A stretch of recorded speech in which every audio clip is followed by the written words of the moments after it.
maintenant quelques informations par rapport à la Coupe d'Afrique des Nations. Fin de compétition pour l'Algérien Youssef Attal. Donc Attal, clavicule, il a un problème, donc il sera opéré. Donc Youssef Attal ne va pas disputer la rencontre Algérie-Nigeria. Donc c'est fini. Donc pour le jeune latéral niçois, Youssef Attal ne va plus jouer dans la Coupe d'Afrique des Nations. Donc Didier Drogba, Moussouni Sérédié, donc il a raté un penalty face à l'Algérie. Donc Drogba, tu as joué comme un éléphant. Donc on est fiers de toi. Donc à Côte d'Ivoire aussi, comme en 2019, mais nous préparons 2021. Nous avons une équipe jeune, donc ils vont se projeter vers la Coupe d'Afrique des Nations 2021. Donc il se gagne également. Donc Ismaël Benasser, donc le militaire algérien très talentueux, qui va probablement signer au Milan AC. Ismaël Benasser et Idrissa Gana Gueye, là c'est une particularité. Nous avons gagné 2 fois le titre d'homme du match avec donc dans cette Coupe d'Afrique des Nations. Donc Gana Gueye face à l'Ouganda, homme du match.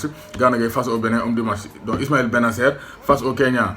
Donc Kenya Algérie première journée de la Coupe d'Afrique des Nations. Donc homme du match. Sénégal Algérie aussi, Benasser Monacon, homme du match. Donc ça sera, donc ce sont les 2 joueurs à avoir remporté 2 fois le titre de homme du match dans cette Coupe d'Afrique des Nations 2019. Donc Bounedjah, donc le moustachu, donc Bounedjah avec moustache, l'attaquant algérien sera un attaquant à surveiller lors de la rencontre Algérie-Nigeria. Parce que nous avons Coupe d'Afrique des Nations, même si face à la Côte d'Ivoire, il y a penalty, mais il s'impose et il pèse dans les défenses adverses. Donc c'est un atout de taille pour Belmadi. Donc parce que c'est pas pour rien Moutek Tibambi Islam Slimani avec Andy Delors, parce que Bounedjah c'est un attaquant qui est donc qui s'adapte ou bien qui est idéal pour le jeu offensif des Fennecs d'Algérie, parce qu'il est puissant. Lui, il crée des espaces et il fatigue les défenses et il est capable de marquer, même s'il n'a pas été chanceux durant cette Coupe d'Afrique des Nations avec un seul but face au Kenya sur penalty. Donc Dom Gaye Ndiaye warul tiit warul ragal.